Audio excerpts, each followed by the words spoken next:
Finally, putting these victims and these survivors of Jeffrey Epstein and the cabal of rich, powerful elites that expands not just here in the United States of America, but to other countries as well, we're putting them last. And that is exactly what Americans want. You see, for far too long, Americans have been put last. And they're sick of it. They're sick and tired of it. And this is why they don't trust Congress. This is why they don't trust the government. And here's the problem. All of these women who have suffered in shame for years and years and years, women who were terrified, women who were intimidated, women who were threatened, just like Virginia Giuffre. And now she's dead. And these women should have never faced that, for this information to come out. And we, especially the 4 Republican members of the House of Representatives, we should have never faced intimidation and threats for us to get this vote to come to the floor. Never forget, there were 4. Thomas Massie, myself, Nancy Mace, and Lauren Boebert. We had to sign a discharge petition, and we had to fight through intimidation, and we had to endure it for months to push that discharge petition finally to 218 to get this vote to come out. This is what the American people are sick of, and rightfully so. Now, where does this go from here? The question will remain, will the Department of Justice release all the information? Will a judge in New York release the information? Will the CIA release the information? And will foreign governments release their information? Or will this continue after this vote today be a cover-up? A cover-up of the rich, powerful elites that bond together in sex and human trafficking abuse and all types of global business that enriches them but never serves Americans. The American people will know, and the victims, actually the survivors of Jeffrey Epstein, will know, because they know the list of names. And I remain dedicated to my promise to read those names here on the House floor if those women ever find them in a place that it needs to be done. I yield back to Mr. Gentlelady from Georgia yields back. Gentleman from Kentucky reserves. Gentlelady from North Carolina is recognized.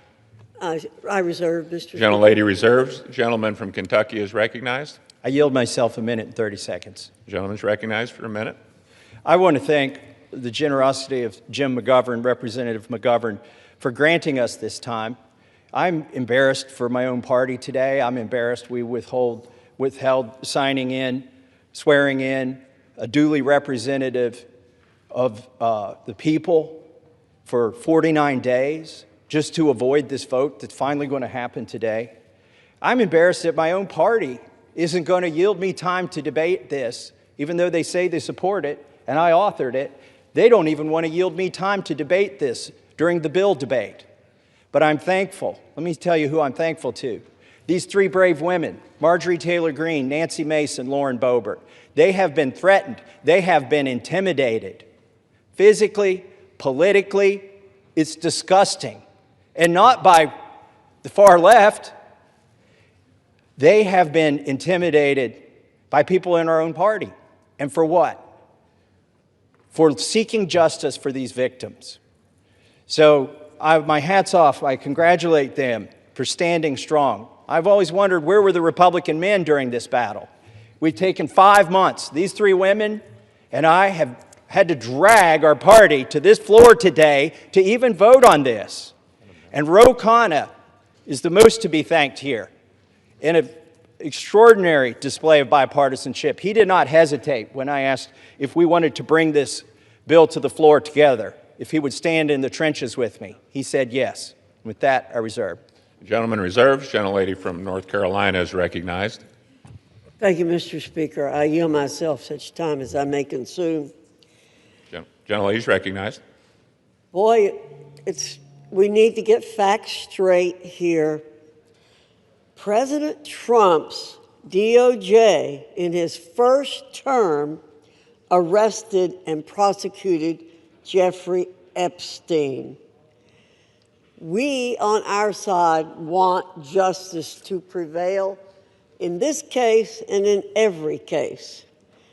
Speaker Johnson has always been clear that if the discharge petition reached the necessary signatures, that the House would consider the legislation, and that's what we're providing for in our rule today.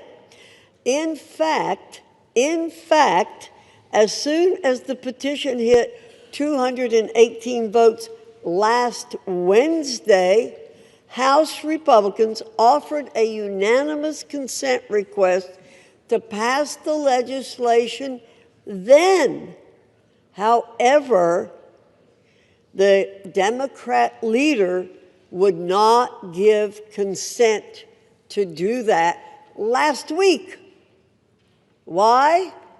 Because they're not really interested in this. They're interested in some other things. And, Mr. Speaker, I have to correct the record. Mr. Massey did not request time from me. I'm the person who controls the time on the Republican side, and he did not request time from me, or I would have given him time. I reserve. Gentlelady reserves. Gentleman from Kentucky is recognized. I'd like to now recognize the gentlelady from South Carolina for 5 minutes, Nancy Mace. Gentlelady from South Carolina is recognized for 5 minutes. Thank you, Mr. Speaker. And I want to thank my colleagues today for the time, Mr. McGovern and Mr. Khanna, for the 5 minutes on the floor to speak about an issue that is not political for me. Helping the survivors of Jeffrey Epstein and his horrific, gruesome, brutal sex trafficking ring is deeply personal. And while we often have many disagreements about a lot of issues, maybe most issues, today they are allowing us to speak on the floor, and I want to thank my colleagues, Congressman Massey, Marjorie Taylor Greene, and Lauren Boebert, the four of us making history today over the discharge petition and delivering justice for those who have desperately fought for it for, in some cases, almost 30 years. I wore white today because I wanted to reflect on the innocence of the young women who had their innocence stolen from a demon named Jeffrey Epstein, from demons, friends of his, rich and powerful people who stole their innocence as young as 14 years old. It was taken from them, and they've never gotten it back. I'm also wearing white today to recognize the courage that it takes for women to come forward, the sacrifices to them personally, professionally, financially, the embarrassment, the humiliation, the shame that we still deliver on the backs of women who have been brutalized, who've been raped, who've been assaulted. The shame that the media pours over their heads, that their colleagues, their friends, their neighbors, their loved ones, because you come forward and because you talk about sexual assault, you are not a slut. It's not because of what you wore. You're not a whore. But that's how women are treated, and you're not lying. And I want every woman to know, every Epstein survivor to know, every woman across the country who is a survivor, who is a victim of assault, that today, we see you. And this fight and this vote tonight, I see it is about the Epstein victims, but it's about much more than the Epstein victims. This is about the powerless, taking power away from the very powerful. This is about giving women who never had a voice, giving a voice to the voiceless. This is about their sacrifice. This is about having and recognizing their courage. This is about justice for the Epstein victims, but it's also about hope. Earlier this year, I gave a speech right here on the floor of the U.S. House of Representatives, detailing trauma that I experienced, endured, and am a survivor of, that I accidentally uncovered 2 years ago, almost to the day. And today, I still don't have justice, like millions of women across the country. When I spoke out, I got attacked. When I spoke out, I was shamed. When I spoke out, I was defamed and smeared, and that goes on today, right now, in the present. God sure has a funny way of working through us. I, like many of the Epstein survivors and many other survivors across the country, I don't think I will ever heal from the destruction my abuser did to me. But I can heal by being a vessel and being a voice for all those who need it, and that's why we are here today. That is why I will never abandon a single survivor ever, and I will never waver. I spent my morning talking to law enforcement and others about another potential Jane Doe number 5, who may be another sexual assault victim in the case that I uncovered 2 years ago. It's very difficult for us to come forward, but I want to thank the women who have, the Epstein victims, the victims in the case that I uncovered.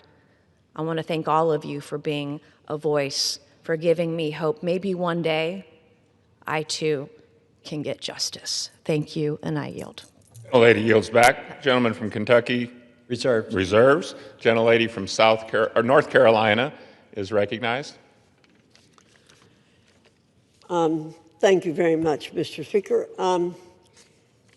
Our colleagues want Americans to believe that this discharge petition and underlying legislation are the be-all and end-all in this investigation. However, it's House Republicans who've worked tirelessly to achieve true justice for victims. To date, the significant information that has come out has come from the Oversight and Government Reform Committee as a result of its issuing 13 subpoenas. We've released 65,000 pages of documents from the Department of Justice, the Epstein estate, which was not mentioned in the underlying legislation, former U.S. attorney, and others.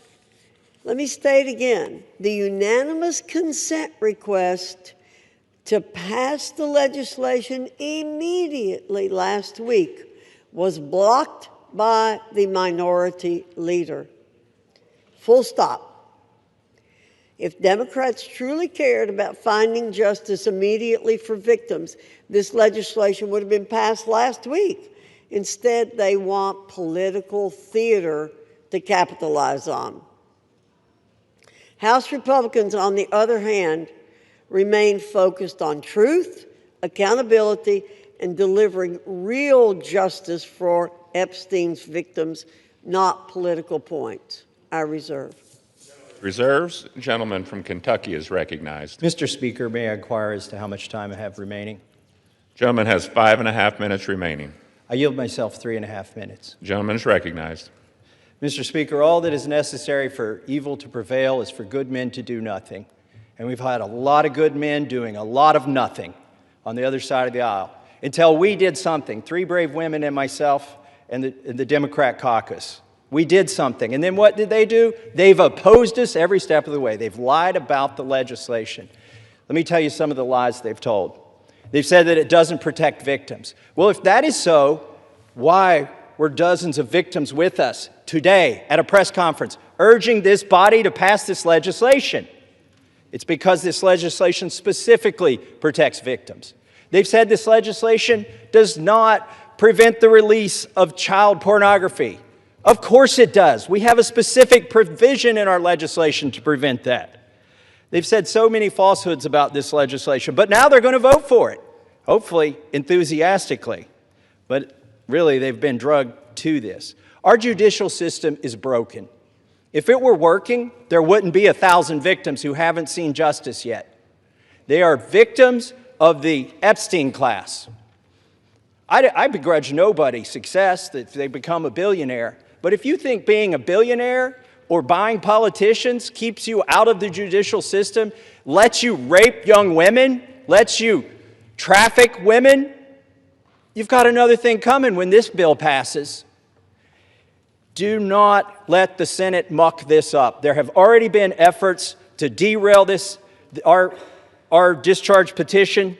The Oversight Committee has released thousands, tens of thousands of documents. That's fine. Keep working. How many names have you released? 0. You are still protecting, or the DOJ is protecting, pedophiles and sex traffickers. The time for that to stop is now. Now, our speaker says, oh, this bill needs amended in the Senate, and specifically, he's trying to create a loophole. He's trying to categorize the pedophiles as victims.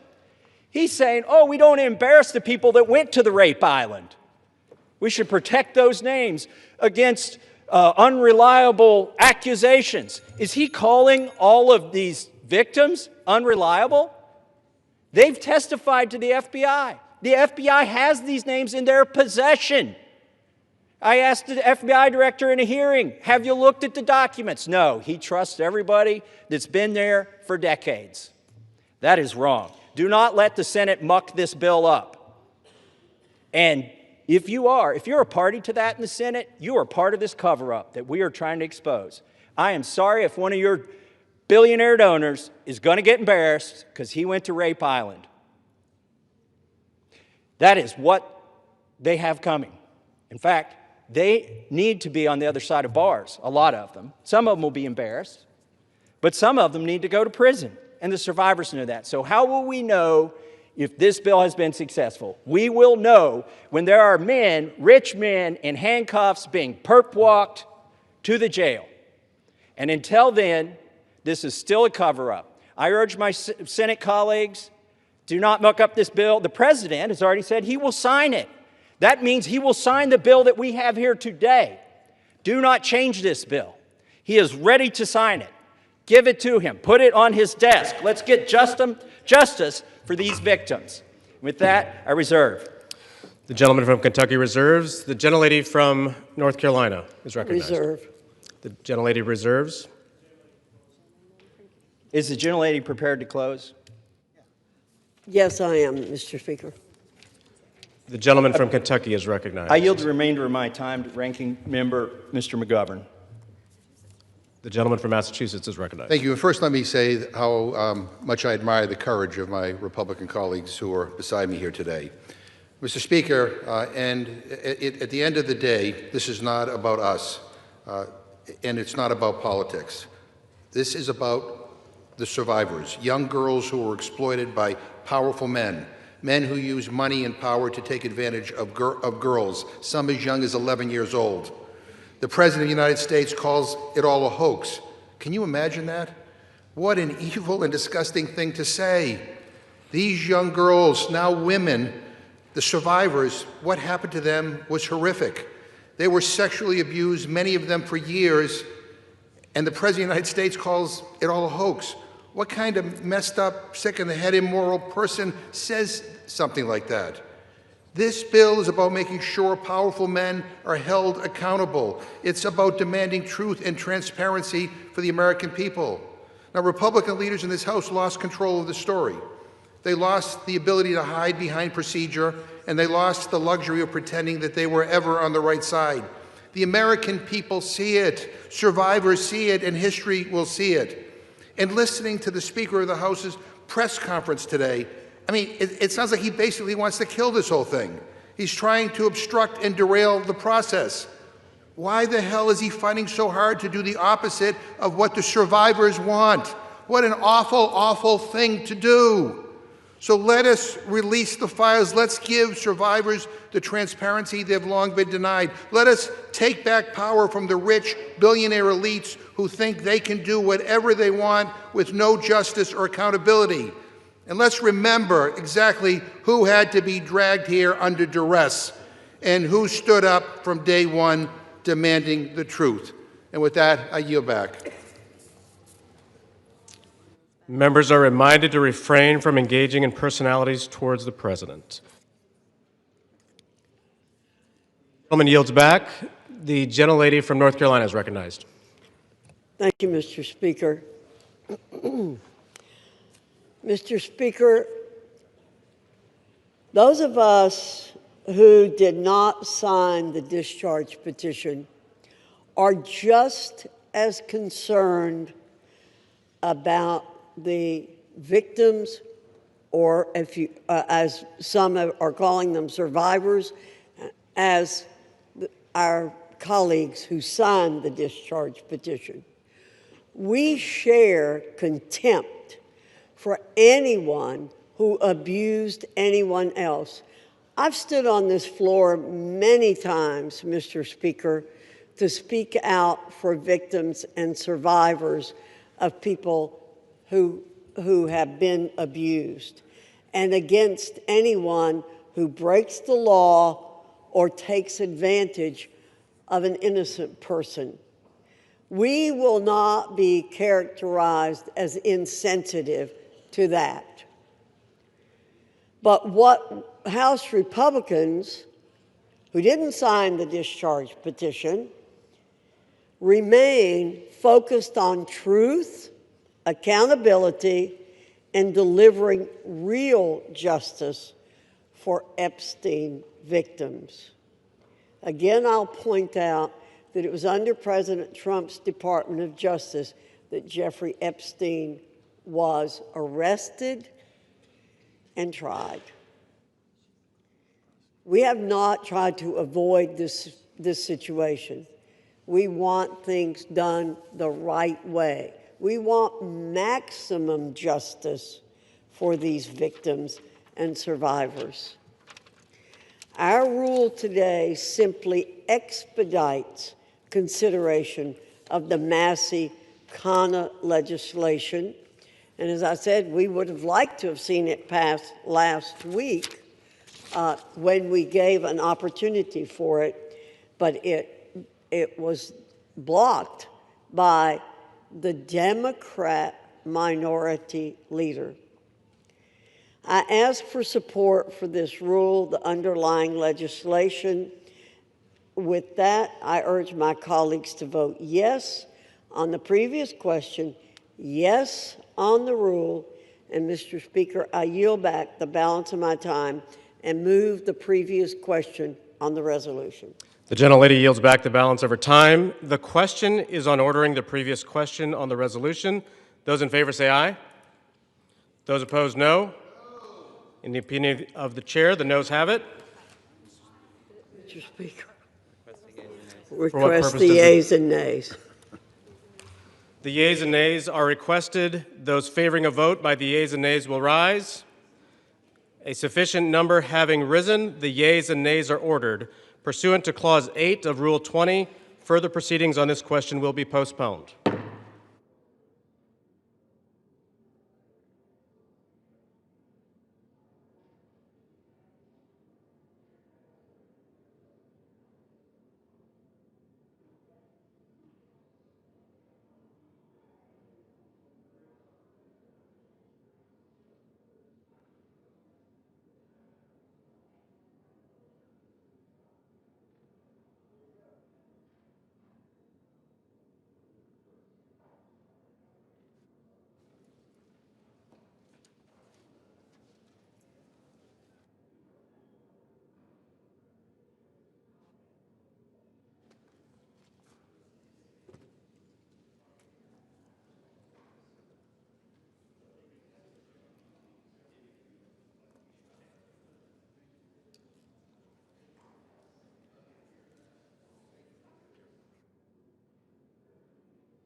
Pursuant to Clause 8 of Rule 20, the chair will postpone further proceedings today on motions to suspend the rules on which a recorded vote or the yeas and nays are ordered, or votes objected to under Clause 6 of Rule 20.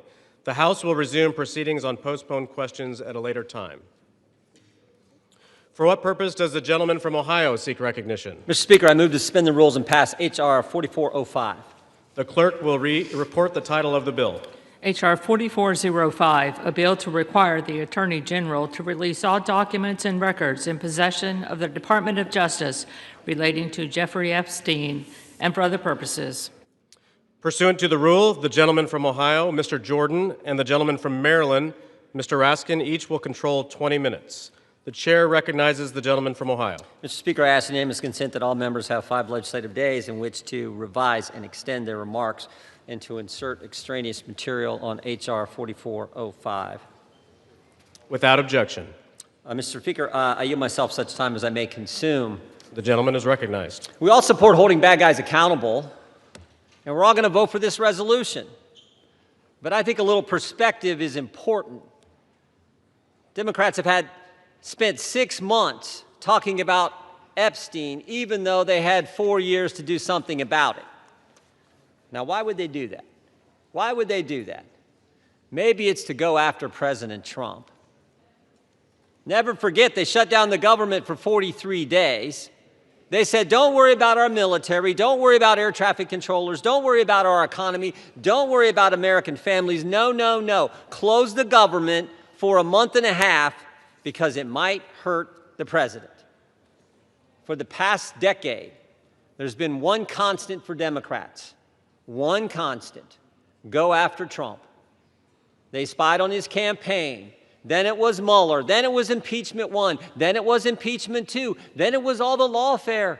Alvin Bragg, Fonnie Willis, Letitia James. Then it was Arctic Frost investigation at the Justice Department, surveilling United States senators and congressmen and a whole host of other Americans.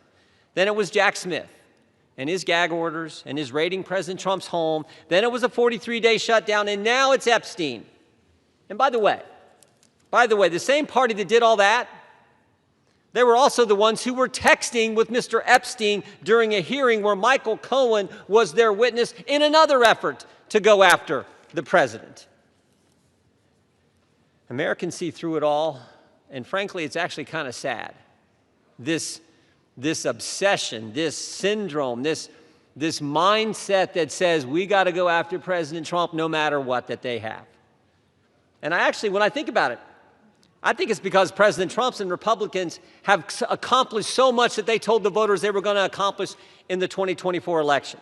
We're actually doing what we said we were going to do. President Trump said he was going to cut taxes, and he did. President Trump said he would secure the border, and he did. President Trump said he'd get men out of women's sports, and he did. President Trump said he would make sure Iran doesn't have nuclear capability, and he did. And he said he would get the hostages out of Gaza back into Israel, and he did.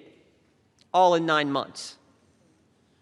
So I don't know what causes this mindset, this syndrome that the left has, but I know one thing. It is real.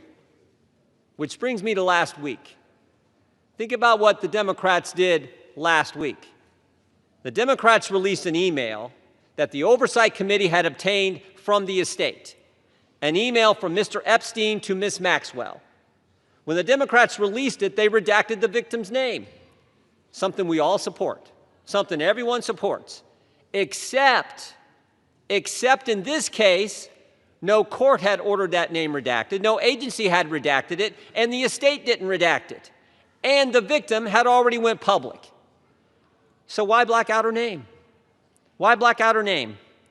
Because she had said in her book and had testified under oath that she never saw any wrongdoing by President Trump. So think about what they did. In an email between 2 criminals, Mr. Epstein and Ms. Maxwell, in an email between 2 criminals, they hide the name of an individual who had went public and exonerated the president, and we know why. To distort and twist the message because they thought it might harm the president. Their position, cover up the names of people who are already public, but don't worry about other innocent people who the court said should remain private. Again, I think the American people see through it. They see through what the Democrats are doing. The American people know what this is.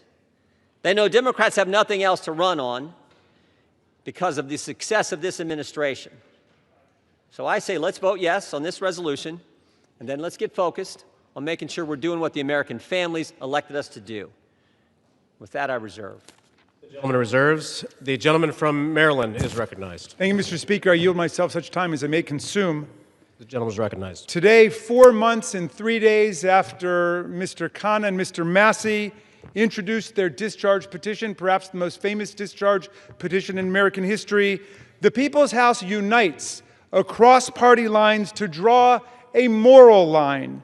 We draw a line against the rape and sexual violation of children. We draw a line against the global criminal trafficking of girls and young women to service the pleasure of rich and powerful men who believe they are beyond all law and all morality. We draw a line to put the voices of the victims and the survivors first.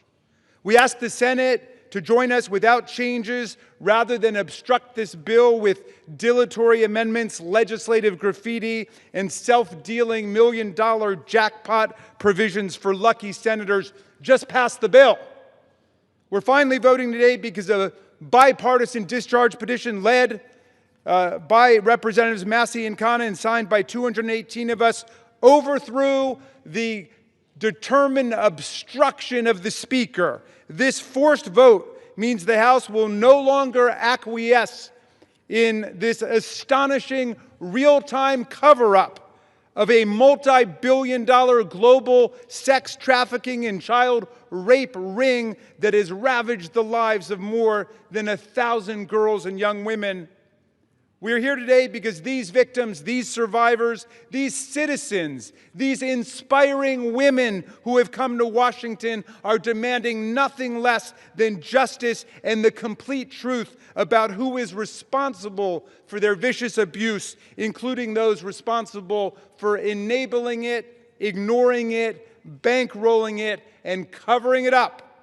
We join them today in rejecting any more dangerous lies about the crimes they suffered. No, child sex abuse is not a hoax. It's a crime. Human trafficking is not a hoax. It's a crime.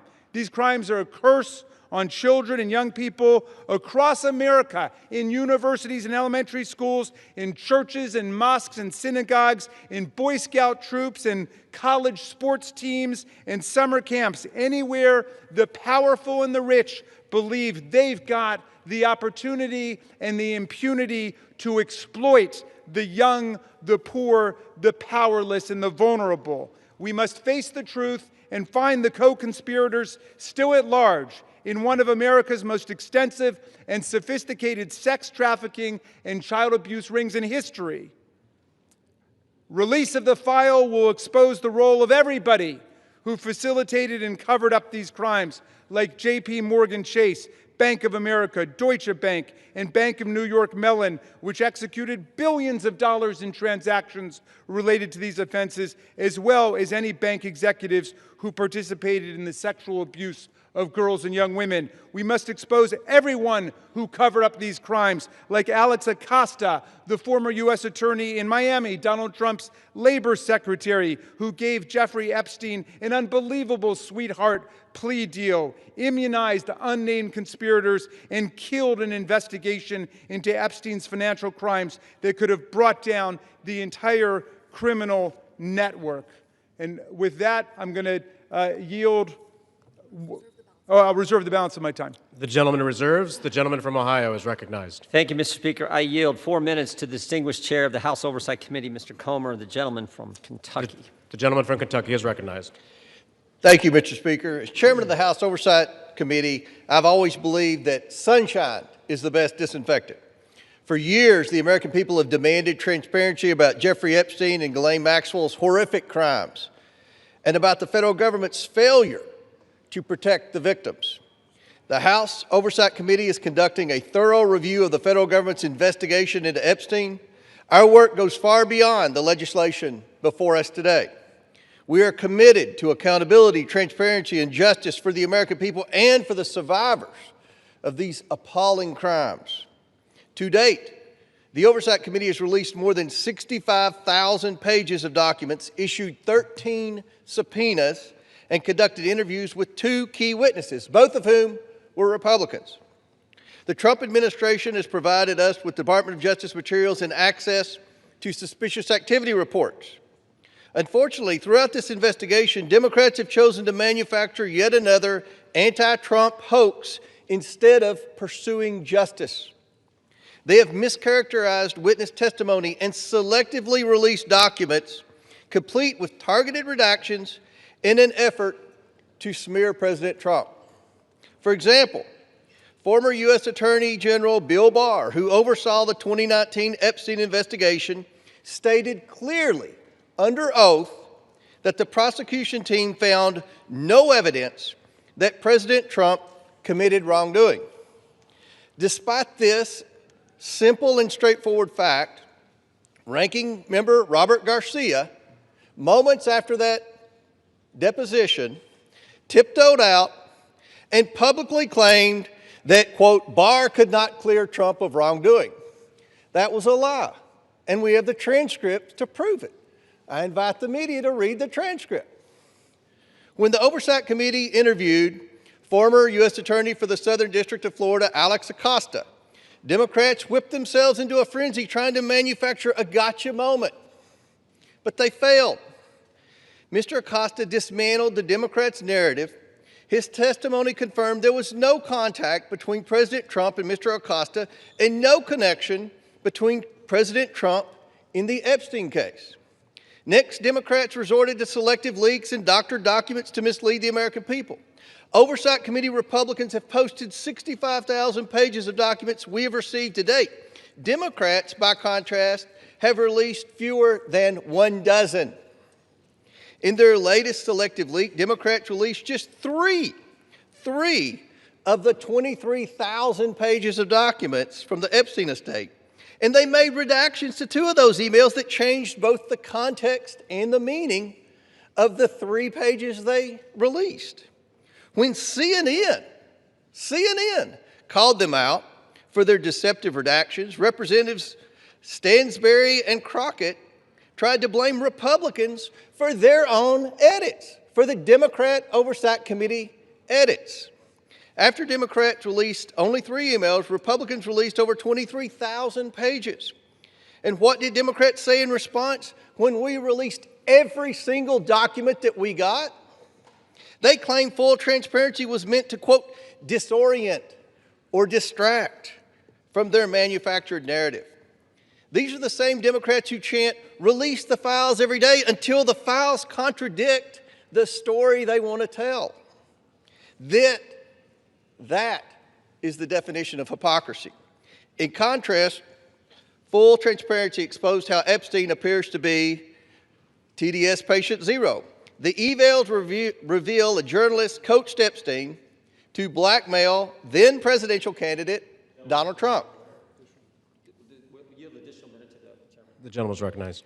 The files also show that a House Democrat colluded with Epstein during the 2019 oversight hearing to discredit witness with a vendetta against President Trump. And unsurprisingly, Democrats have been silent about their colleagues' coordination with Epstein. Another email shows Democrat fundraisers invited Epstein to an event or to meet privately with Hakeem Jeffries as part of their 2013 effort to win a majority. So Hakeem Jeffries' campaign solicited money from Jeffrey Epstein. That's what we found in the last document batch. The files underscore why former President Trump must appear for his deposition. We've subpoenaed him. To date, the Democrats have done nothing to help us secure his appearance. I support full transparency. The Oversight Committee will continue to work to get the truth to the American people and to get justice for the victims. That's our goal of this investigation. With that, I yield back. The gentleman yields back. Yeah, Mr. Speaker, we reserve. The gentleman reserves. The gentleman from Maryland is recognized. Thank you, Mr. Chairman. I should just point out that we've heard now from the 2 distinguished chairmen of the Judiciary and the Oversight Committee, and they've spoken almost exclusively to denounce Democrats. We have a bipartisan coalition here demanding the truth about the largest child sex abuse and trafficking ring, perhaps in American history, certainly in this century, and they want to just throw stones at the Democrats. What a remarkable failure of leadership we're seeing from the other side. And I imagine that the chairman of the Oversight Committee will follow up his spectacular failure in trying to impeach President Biden with his spectacular failure in trying to block the resolution we brought to the floor today. I'm happy to yield 1 minute. Excuse me, you're not recognized, whoever's speaking. And I'd like to yield 1 minute to the very distinguished minority leader on the House Oversight Committee. The gentleman is recognized. Thank you. And Mr. Speaker, it's wonderful to hear Republicans and certainly the chairman of our committee finally wanting transparency on this issue. It is time to end this White House cover-up now. Now, we know that Donald Trump has tried everything to kill our Jeffrey Epstein investigation, and he's failed. And now he's panicking.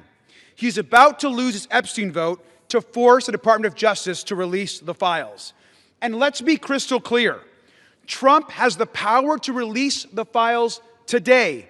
He does not even need a vote. And he continues to defy the subpoena of the Oversight Committee to release all the files. What is Donald Trump hiding? What is Pam Bondi, the Attorney General, hiding? Why won't they release the Epstein files right now?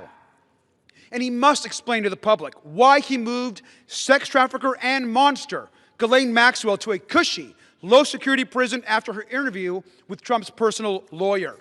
He should declare, and every Republican should say, that she does not deserve a pardon or a commutation. The gentleman's time has expired. 30 more seconds. I grant him 20 more seconds. We don't care how much money you have, what party you're in, how powerful you are. We should get justice for the survivors of Jeffrey Epstein. And our work on the committee is not over. Next up are the bank and financial records to follow and expose Epstein's network. Today, there should be a unanimous vote on releasing the files, and we will get justice. And with that, I yield back. And we reserve. The gentleman reserves. The gentleman from Ohio is recognized. Thank you, Mr. Speaker. I yield a minute and a half to the distinguished gentleman from California and member of the Judiciary Committee, Mr. Kiley. The gentleman from California is recognized. I have consistently called for the maximum possible level of transparency when it comes to the heinous crimes of Jeffrey Epstein. That's why I've consistently said I am inclined to vote for this bill, and it's why I will be doing so today. The victims deserve the truth. They deserve justice, and they deserve closure. For months, they've had to wake up every day and see the name of their tormentor on the front page of every newspaper, on every TV channel, as has the broader American public. This issue has been so politicized by so many people in so many ways, which is deeply unfortunate when we're talking about matters of the highest sensitivity and untold suffering. It is my hope that the passage of this resolution today, together with the work of the Oversight Committee, will lead to the expeditious release of all pertinent material so that we can move on. Let's get accountability, let's get answers, and let's get this over with. I yield back. The gentleman yields back. The gentleman reserves. Yeah, we reserve.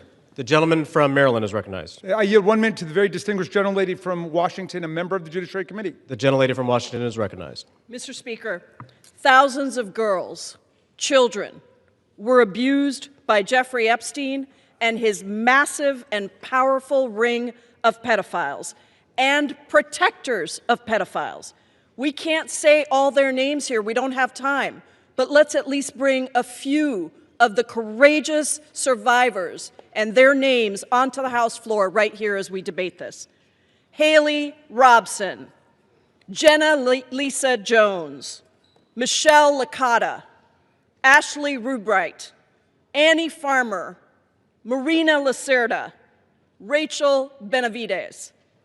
These women have carried a burden that they never should have had to bear. And today, they demand, we demand, the American people demand that we answer their clarion call to justice.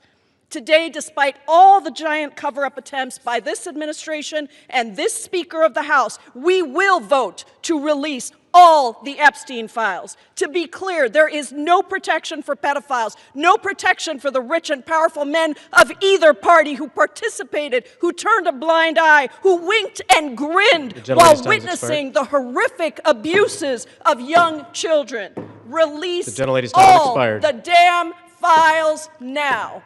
We reserve. The gentleman reserves. The gentleman from Ohio is recognized. Thank you, Mr. Speaker. I yield a minute and a half to the distinguished gentleman from North Carolina and member of our committee. The gentleman is recognized. Thank you, Mr. Speaker. I have been very supportive of this effort, specifically to bring justice to the victims of this horrific series of crimes. However, I have worked behind the scenes to raise concerns with this petition as it is currently drafted. Specifically, I believe that there is grave risk at harming innocent people. And I repeat, harming innocent people. When innocent people are harmed, that is not furthering justice. With an investigation of this size and a file that is as large as the Epstein files and as poorly defined as that is in this petition, there will invariably be people who are released pursuant to this discharge petition who had nothing to do with criminal activity. Imagine, if you will, a bellman, a waiter, some type of doorman, a mere social attendee who had no impact whatsoever on the criminal activities of Jeffrey Epstein, no participation. Their lives are forever ruined. And I'm reading specifically from the petition's language that prohibited grounds for withholding information in this file are embarrassment, reputational harm, or political sensitivity. And I would just submit, if you were going to be embarrassed, if you were going to suffer social harm, and that is all of the encompassed activity that you were a part of, you will be named in this petition. And I resent that. Innocent people should not be harmed when we are pursuing justice. I understand the political nature of this petition. I resent the fact that there was not room for good faith amendments. And I urge the Senate to protect innocent people. I yield back. He yields back. The gentleman reserves. The gentleman from Maryland is recognized. Thank you. I'm yielding 1 minute to the distinguished gentlelady from California, Representative Kamlager-Dove. The gentlelady from California is recognized. Mr. Speaker, 1 in 3 women and girls around the world are physically and sexually assaulted each year. Of the 152 women in this body, that means 51 women. It includes your daughters, your sisters, your nieces, your mothers. And with the Epstein files, we have a chance to change that. But real talk, the administration doesn't need a discharge petition. It has not complied with the subpoena, and it has the power to release the files today. Instead, the man in the most powerful position in the world has used the full weight of the government to block and obfuscate and deflect the full release of the files. It is the same person who intimidated female members of Congress to withdraw names from the petition, who responded quiet piggy to a female reporter who asked about the files, and who nominated an alleged sexual predator to be our AG. It is the same person whose name appears more than any other in the Epstein emails. And in the pantheon of violence, a sexual predator is the worst of the worst. So why protect him? It's also curious that the judiciary is managing this debate and has not even had this come before the committee. I wonder why. Release the files now! We reserve. The gentleman reserves. The gentleman from Ohio is recognized. Thank you, Mr. Speaker. I yield 2 minutes to the gentleman from Texas, Mr. Roy, chairman of the Constitution Subcommittee. The gentleman from Texas is recognized. I thank the chairman. Today, a united Republican Party and a bipartisan supermajority is going to pass a bill to increase transparency regarding the egregious abuses by Jeffrey Epstein, a goal that anyone of conscience desires. That is, in totality, an important statement to check the rich and the powerful. Remember how we got here. After decades, it was President Trump's Department of Justice that indicted Jeffrey Epstein in July of 2019. It was President Trump's DOJ that arrested and indicted Ms. Maxwell. It was the Republican-led Oversight Committee, through 13 subpoenas, that has released 65,000 pages of files in just 10 months. Meanwhile, my colleagues on the other side of the aisle have largely ignored this issue. It was Democrats who redacted an email to mislead the American people about the truth of a witness that exonerated President Trump. It was a Democrat, Representative Plassett, who literally texted with Jeffrey Epstein as we questioned Michael Cohen. It was Democrats who shut down the government, resulting in the delay of swearing in of members.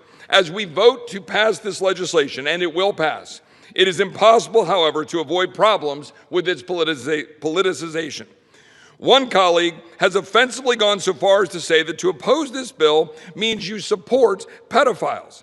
Yet I know good public servants, former law enforcement, former prosecutors who never knew Epstein, never knew any visitors to his criminal enterprise, who have genuine concerns about supporting this bill out of fear of creating new victims or harming existing victims or both. That is what we've reduced Congress to, inserting itself into the prosecutorial process for political motivations, driven heavily by hatred of President Trump. We should be concerned about victim privacy, concerned about risking disclosure of non-credible allegations, of child sexual abuse materials, future investigations. But here's the deal. The leaders of this nation must expose abuses by the rich and the powerful. That is why President Trump and the House have been working for full transparency. But we should be motivated by truth and justice for all, not politics. I yield back. The gentleman yields back. The gentleman reserves. The gentleman from Maryland is recognized. Thank you. I yield 1 minute to the distinguished gentlelady from Massachusetts, Representative Clark, the Minority Whip. The gentlelady is recognized. Thank you, Mr. Speaker. This should be an easy vote. This is about justice for the victims and survivors of Jeffrey Epstein. This is about every victim of trafficking and sexual abuse, monstrous crimes that thrive in secrecy and fear.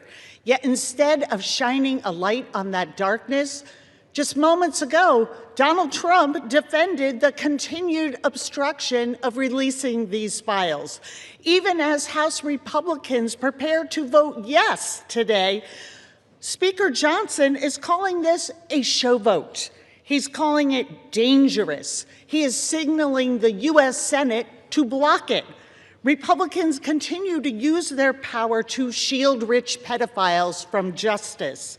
If you can't stand up for these survivors, how can anyone trust you to stand up for them? I yield back. The gentlelady yields back. We yield. The gentleman reserves. Does the gentleman reserve? Yeah, we reserve. The gentleman from Ohio is recognized. We reserve. The gentleman reserves. The gentleman from Maryland is recognized. Yes, just very quickly, what happened under the Biden administration? Well, under the Biden administration, Ghislaine Maxwell was prosecuted for conspiring to sexually abuse and traffic girls in 2020. Right when it's in 2021, she was convicted. In December of 2021, after a month-long trial in Judge Nathan's courtroom, in 2022, Maxwell was sentenced to 20 years in prison under the Biden administration for sex trafficking and sexual abuse of minors. But when President Trump took office in January of 2025, they killed the investigation. They assembled all the materials, they got all the prosecutors together, and they terminated the investigation. I yield 1 minute to the distinguished gentleman from Illinois, Mr. Raja Krishnamurthy. The gentleman from Illinois is recognized. Thank you, Mr. Speaker. I rise in strong support to release the Epstein files. First, this issue is beyond party. It's a question of justice. Survivors have waited too long. Stop the delay. This is not a hoax. Release the files. Second, we must face a hard truth. Silence that shields the powerful is a betrayal of those they hurt. Congress must reject any attempt, including a presidential pardon or any form of clemency for Ghislaine Maxwell.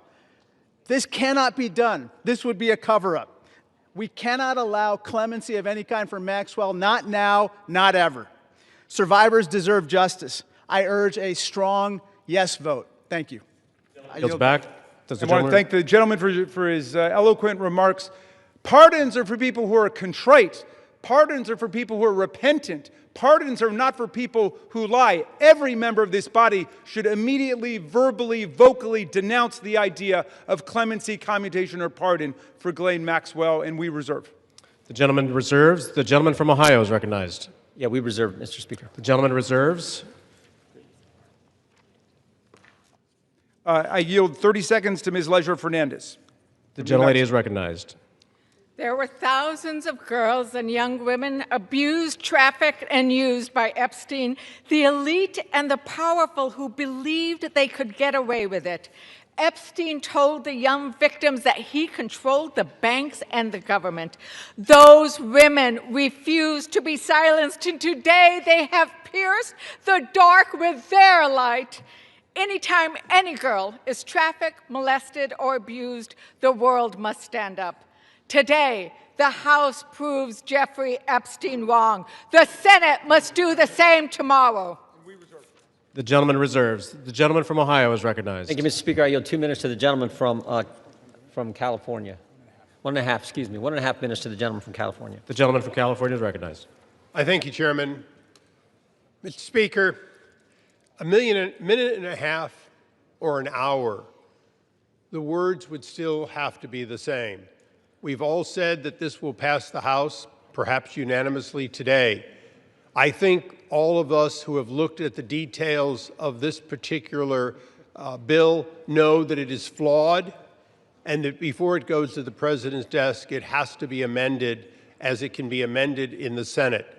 And we call on the Senate to amend it so that we protect the innocent, so that we have the provisions that were intended perhaps to be in this bill but are not properly written. With that, President Trump has said, get it to his desk, he will sign it. President Trump has said he will do it. But I'm going to say to all of us, it is also important that we remember that Epstein is dead, but people live on, people who were innocent, people who in fact should not be named. We're not talking about the rich and the powerful, we're talking about the very victims. That is what we need to make sure is amended before it goes to the President's desk. And with that, I thank the chairman for his time. I think no more needs to be said that this body will vote for it all, but let's not kid ourselves. It has to be changed so that it properly protects both the tradition of the grand jury and clearly those innocent people that would otherwise be swept up. And I yield back. The gentleman's time has expired. The gentleman yields back. Reserve. The gentleman reserves. The gentleman from Maryland is recognized. This whole bill is about protecting the innocent. Mr. Speaker, the Senate must pass the bill as we are passing it today and as the President has said he would sign it after changing his position on the bill over the weekend when he could see the tidal wave of public opinion moving against him. Let's pass this bill, pass it in the Senate, sign the bill, and let us go ahead and release the complete file. I yield 30 seconds to the distinguished gentlelady from Arizona, Representative Ansari. The gentlelady is recognized. Mr. Speaker, the walls are closing in on Donald Trump and his rich and powerful friends who either abused or raped children or were enabling and complicit in these heinous crimes for decades.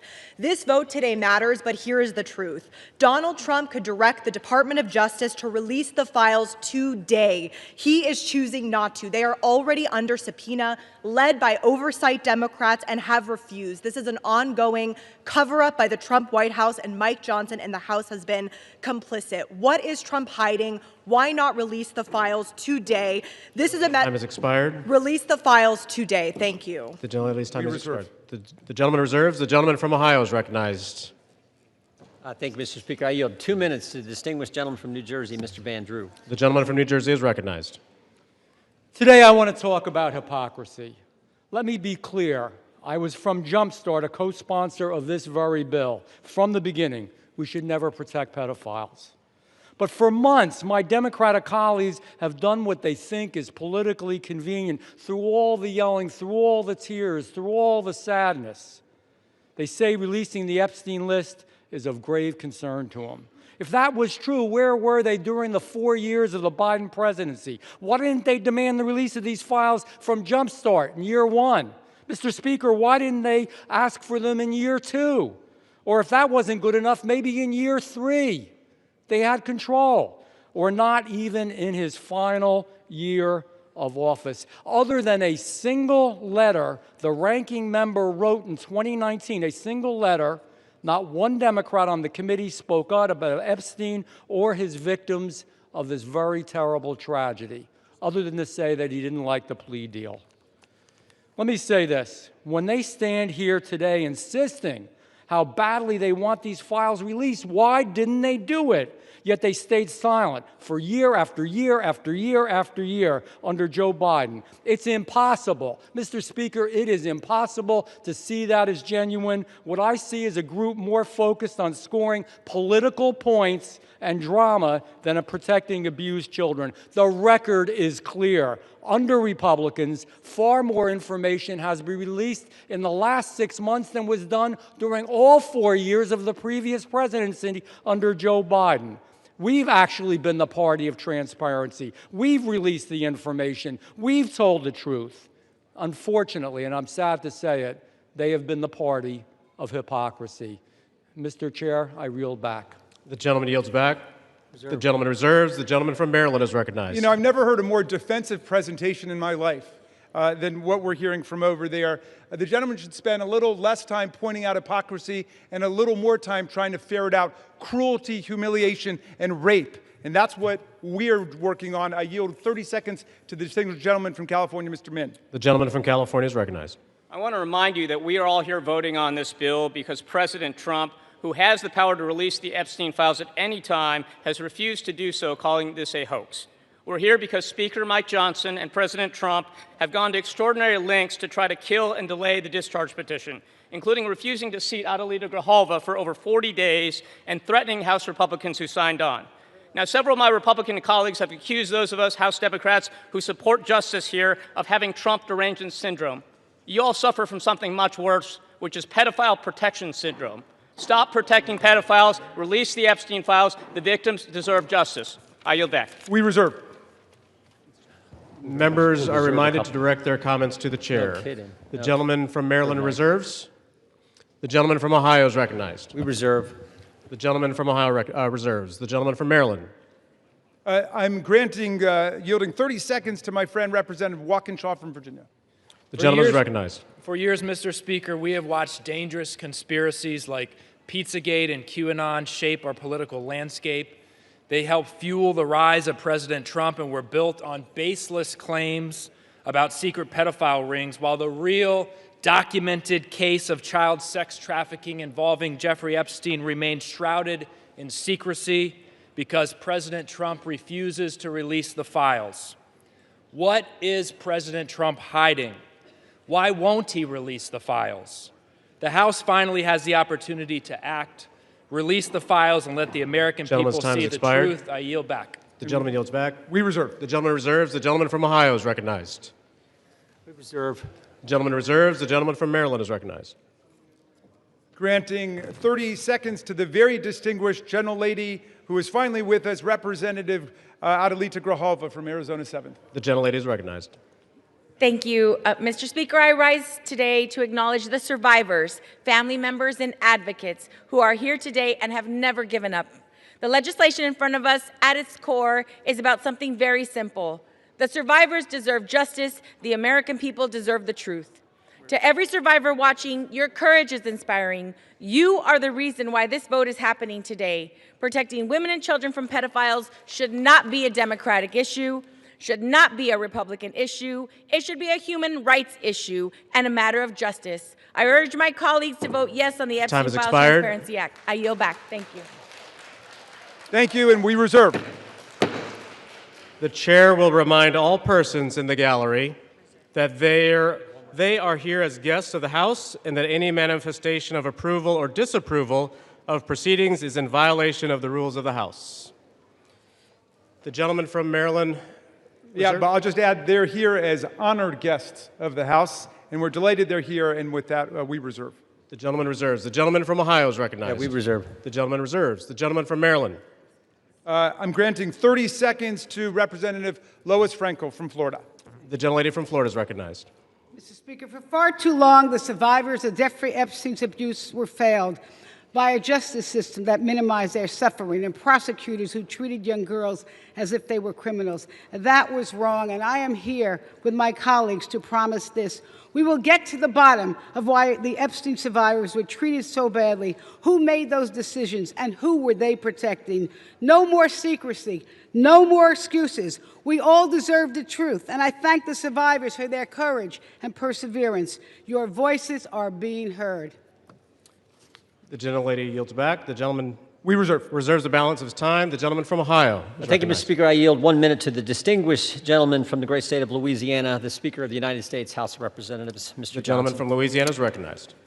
Thank you, Mr. Speaker. Thank you, Chairman Jordan, for doing such an extraordinary job on all of this. For 43 long days, the Democrats held this House and the entire country hostage. Finally, with the lights back on, this body's returning to our regular legislative session. We have a lot of work to do. My colleagues on this side of the chamber are ready and eager to get back to our urgent legislative work that we promised the American people we would do. We've got to continue lowering the cost of health care. We've got to bring down prices for American families, and we've got to finish the regular appropriations process, just to name a few of those priorities. And I wish I could say that our first order of business would be to get to those urgent priorities, but of course we're here spending time on the floor about something else. This is something we could have resolved last week when we brought a unanimous consent to pass this discharge with the full support of the body. But our friends over here who are arguing today stalled that. They objected to it, and they wanted to have this exercise instead. And that's why we say that this is a show vote. That's what this is. They're making a show of it. And it really is a shame. We have some heroic women in the chamber today.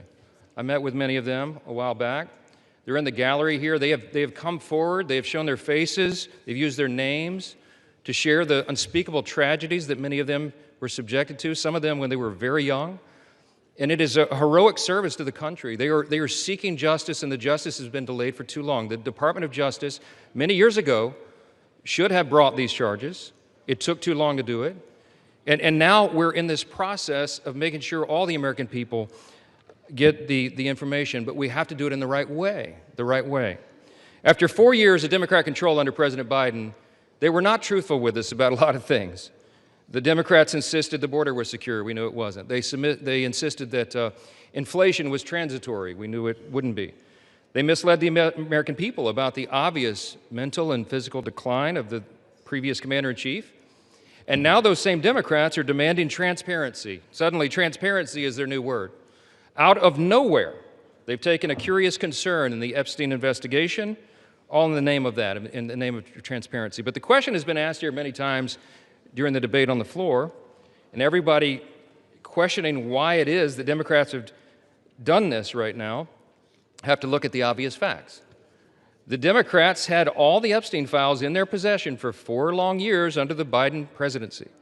The Biden Department of Justice had these files, and no one on this side who is breathless today about the urgency of this release ever said a word about it. And it was the Democrats who could have urged President Biden's Department of Justice to go beyond prosecuting just Epstein and Ghislaine Maxwell, but they didn't do it. And so it's a fair question to ask today, why now? Why the sudden urgent interest in Jeffrey Epstein? Look, we know why. It's because the Democrats were never interested in transparency or executing justice or protecting the victims of this unspeakable tragedy before. The simple truth is obvious for everybody to see. This is a political exercise for Democrats, and it pains me to say it. I wish that was not the truth, but it is, and it's undeniable. This is as deceitful and dishonest as their pointless stunt was to shut the government down. Democrats are using the Epstein tragedy, the unspeakable evils that this guy committed with his trafficking ring and all of the abuses that they made these young women go through.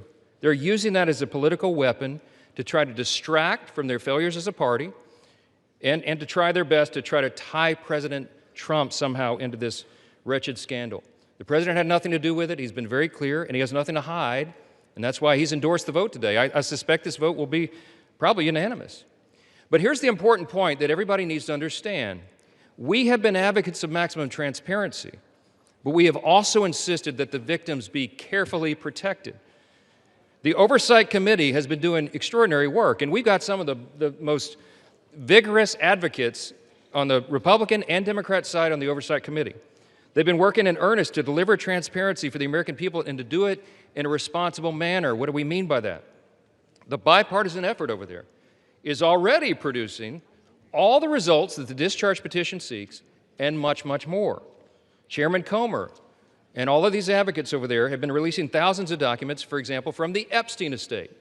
By the way, in my view, that's been the greatest treasure trove of information because it's yielded for us Epstein's own personal flight logs, his financial records, his daily calendars, and so much more. But importantly, none of that was addressed or is addressed in the legislation that's being voted on today. The estate files wouldn't even have been encompassed in that. And so it goes to show that the Oversight Committee is doing it from the right way. From the very beginning, we've been insistent that this matter be handled carefully and with the utmost caution and care for the people who have been harmed. They should not be made to suffer any longer. We're talking about real people's lives at stake here, and young victims who don't want to be dragged into this political game that could get hurt further. But the Democrats are rushing the release of thousands of unsubstantiated documents that may be included in this, that are going to be in the public domain with the passage of this bill. And there are serious deficiencies in the legislation that I have noted at length, and Republicans have to work to address those deficiencies in the Senate if and when this legislation is advanced. I stood before the American public today at our press conference, and I explained in detail the dangers of the discharge petition. We have posted at my website, speaker.gov, a summary. The legal counsel, a small army of lawyers, put this together. I used to be a federal court litigator. Many of my colleagues who have spoken today were. We understand the dangers of how this was haphazardly drawn up.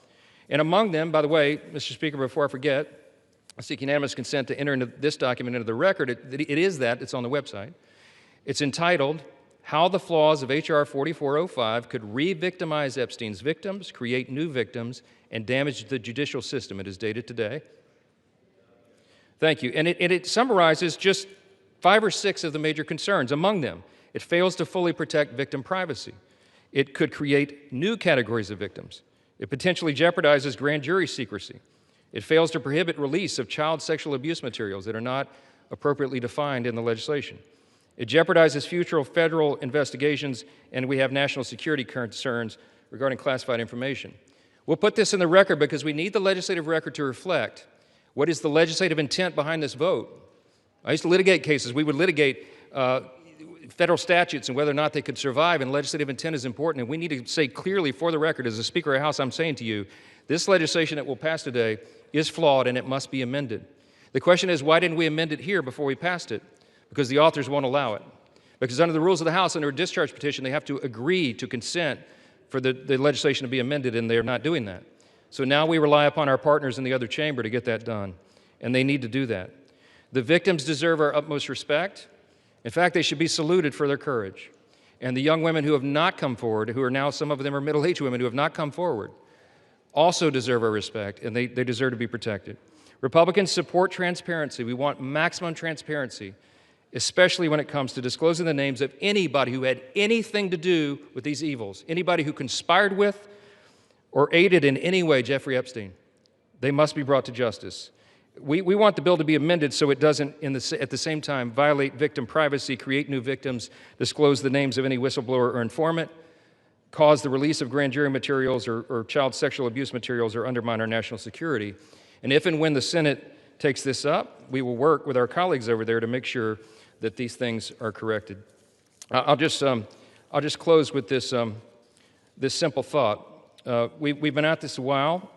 It's drug on for a while, but it's time for this to come to light. I expect that this will be a unanimous vote, and it will reflect what I think every member in this chamber, and I'll say this now, at least in recent days, every member of the chamber on the Democrat side, they didn't say anything for 4 years, but they're for maximum transparency now, and so is this side. But we want to do it in a respectful and careful manner so that we don't subject innocent people to further harm. And that has been the whole thing. I told all my members today I'll be voting yes on this, and I suspect almost everyone will. We'll send it to the Senate, and we hope it's corrected. Thank you for the time, Mr. Speaker, and I yield back. Gentleman reserves. The gentleman from Maryland is recognized. I'm yielding to Mr. Gomez for the sole purpose of making a parliamentary inquiry. Mr. Gomez is recognized. Mr. Speaker, I rise to ask a point of parliamentary inquiry. Is this an appropriate time to point out that the Republicans named children's savings account in their so-called one big beautiful bill after Donald Trump, someone connected to one of the most notorious pedophiles in this country, or that the Speaker of the House just lied on the floor by stating that there was protection, there isn't protections for the victims in the Epstein bill. The gentleman is no longer recognized. The gentleman from Maryland, you are recognized. Thank you. I am prepared to close. I've got no more speakers on my side. The gentleman reserves. Gentleman from Ohio is recognized. Thank you, Mr. Speaker. No. Gentleman from Ohio has 30 seconds.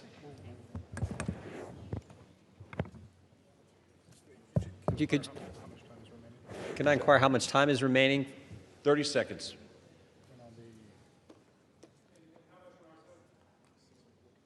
Six minutes, 15 seconds. Take 30 his. We reserve. Gentleman reserved. Gentleman from Maryland is recognized. I'll take the opportunity of the Speaker's presence to respond to some of the things that he said. In the very presence of the victims and the survivors who come to join us today, the Speaker said that now would be a time we should be working on urgent legislative work. Mr. Speaker, justice is urgent legislative work. The truth is urgent legislative work.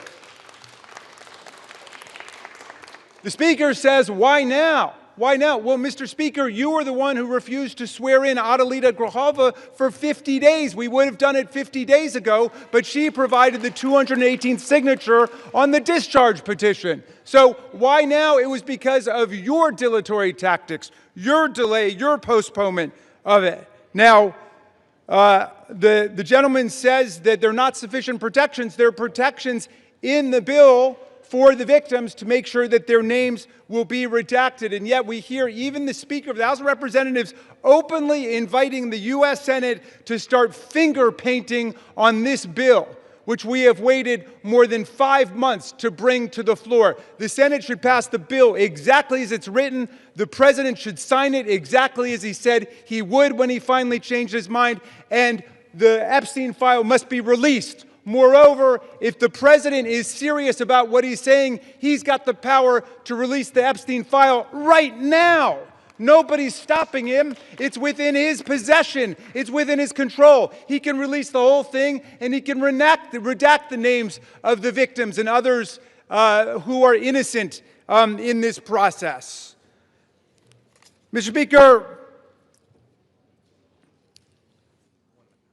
Speaker Johnson said that these are unspeakable evils. Well, because of the bravery and the invincible courage of the women who've joined us today, they're no longer unspeakable. They're spoken. They're articulated. The cat is out of the bag, and we know what's been going on for decades. It's been a double standard of justice, going all the way back to Alex Acosta, who later got rewarded with a cabinet appointment in the Trump administration. Alex Acosta had a 60-count federal indictment ready to go against all kinds of people for an interstate sex trafficking conspiracy with solicitation, with child sex abuse, all of it. And he traded that 60-count federal indictment for 1 count in state court. And Jeffrey Epstein ended up getting the sweetest of sweetheart deals ever on the plea bargain front. He was free from 8 a.m. to 8 p.m. to do whatever he wanted and continuing to perpetrate his crimes and run his conspiracy. And then he would come and he would watch TV and spend the night in jail. And it was over in about a year after the rape and sexual abuse of hundreds and hundreds of girls. And he kept going and he kept at it. We want the whole truth to come out. This is the United States of America. Even the British monarchy wouldn't put up with this. How about the American democracy? How about we say, no way, we're not going to allow this cover-up to go on for 1 day more. And I'm glad the President changed his mind after pulling out all the stops to try to get one of our Republican colleagues to change their mind, to remove their name from the discharge petition. He gave up. And I want to salute the gentlelady from Colorado from having the courage to stand her ground in the Situation Room in the White House and say, no, she wasn't going to be bullied. No. So I'm glad the President changed his mind. But let's be clear, Mr. President, you've got the power today to release the entire file. That's what you called for. That's what Pam Bondi called for. That's what Kash Patel called for. So we don't need anybody calling for the Senate to slow things down for more weeks and more months. The American people have had it. We'll reserve. Gentleman reserves. Gentleman is reminded to direct your comments to the chair and not your colleagues. The gentleman from Ohio is recognized, and you do have 90 seconds remaining. Correction. Thank you, Mr. Speaker. I yield 30 seconds to the gentleman from Texas. Gentleman from Texas is recognized. The Democrat Party, with help from the dishonest media, used the Epstein files not to seek justice from the victims, but to smear President Trump. And it's sickening, quite sickening. The Democrats have used the Epstein files to distract the American people from the wins President Trump and his administration have delivered for the American people for the last 11 months. I'm proud to work with my Republican colleagues on the House Oversight Committee in coordination with the Justice Department. 65,000 pages of documents are related from Epstein released. What have my Democrat colleagues done? They selectively leaked and altered documents to mislead the American people. As President Trump has stated, we have nothing to hide here. I'm voting to release the files so that we can move on from this smear campaign the Democrats have manufactured. God bless Gentleman's Donald J. time Trump. has expired. Gentleman from Maryland is recognized. Reserve the balance of my time. Gentleman reserves. Gentleman from Ohio reserves. Gentleman from Maryland is recognized. All right. How much time do I have to close? You have 2 minutes. Thank you, Mr. Speaker. And I want to thank all of America for tuning in to this. I want to thank Representatives Massey and Khanna, Representative Green, all of those who have insisted upon bringing the truth forward and a reckoning with the reality of one of the worst international child sex trafficking rings ever to exist in the United States and the cover-up attendant to it. We've got the opportunity today to do justice for the victims, for the survivors who have come forward to say that the voice of the victims and the survivors must be put at the very center of our deliberations. Not shunted off to the side, not submerged, not subordinated, but put at the very center. We must hear from the people who themselves were victimized by this nightmare. Now, our colleagues across the aisle seem to want to make this into some sort of partisan contest. I haven't heard so much talk about the Democrats since the Democratic National Convention.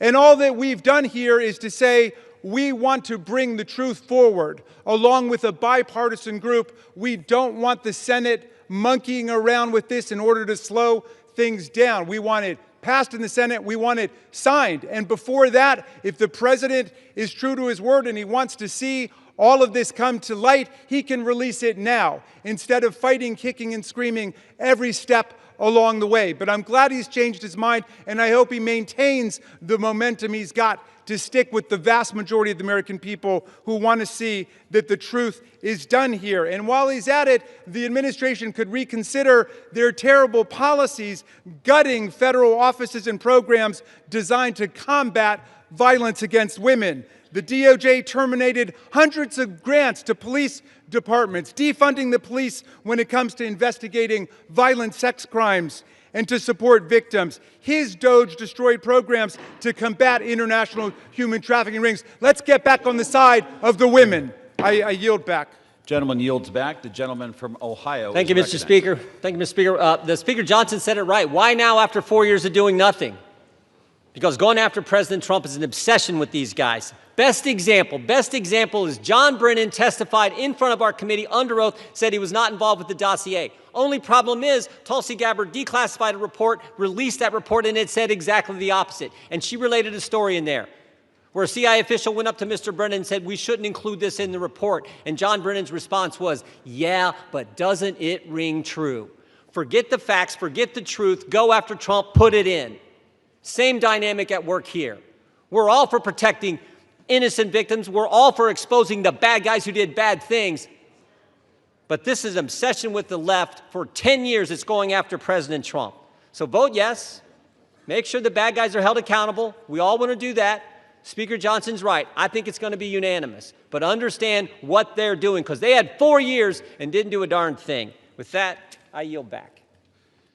Gentleman yields back. The question is, will the House suspend the rules and pass the bill, H.R. 4405? Those in favor, say aye. Those opposed, say no. In the opinion of the chair, 2/3 being in the affirmative, the rules are suspended. The bill is passed, and without Can I request objection, a recorded vote, Mr. Speaker? The gentleman from Maryland is recognized. Yeah, I'm requesting a recorded vote. The gentleman from Maryland has requested a recorded vote. Those favoring a recorded vote will rise. A sufficient number having risen, a recorded vote is ordered. Members will record their votes by electronic device. Pursuant to Clause 9 of Rule 20, this 15-minute vote on the motion to suspend the rules will be followed by 5-minute votes on ordering the previous question on House Resolution 879, adoption of House Resolution 879 if ordered, and adoption of House Resolution 878. This is a 15-minute vote.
On this vote, the yeas are 427, the nays are 1.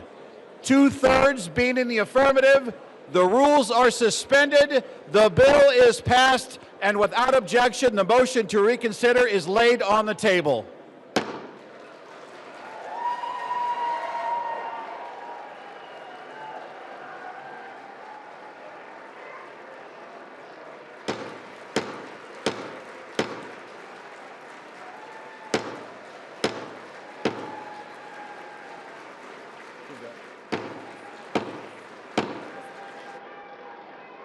Pursuant to Clause 8, Rule 20, the unfinished business is the vote on ordering the previous question on House Resolution 879, on which the yeas and nays are ordered. The clerk will report the title of the resolution. House Calendar Number 47, House Resolution 879. Resolution providing for consideration of the joint resolution, Senate Joint Resolution 80, providing for congressional disapproval under Chapter 8 of Title 5 United States Code of the rules submitted by the Bureau of Land Management relating to National Petroleum Reserve in Alaska Integrated Activity Plan Record of Decision, providing for consideration of the joint resolution, House Joint Resolution 130, providing for congressional disapproval under Chapter 8 of Title 5 United States Code of the rules submitted by the Bureau of Land Management relating to Buffalo Field Office Record of Decision and approved Resource Management Plan Amendment, providing for consideration of the joint resolution, House Joint Resolution 131, providing for congressional disapproval under Chapter 8 of Title 5 United States Code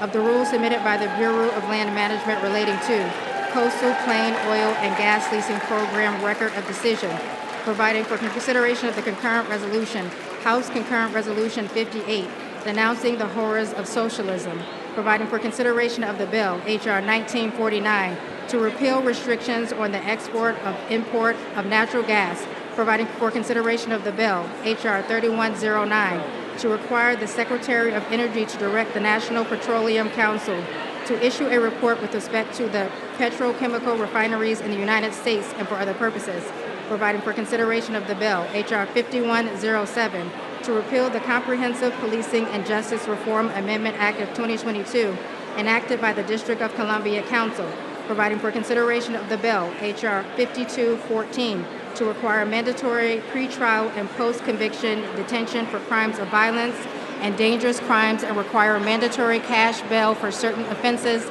that pose a threat to the public safety or order in the District of Columbia and for other purposes. The question is on ordering the previous question. Members will record their vote by electronic device. This is a 5-minute vote.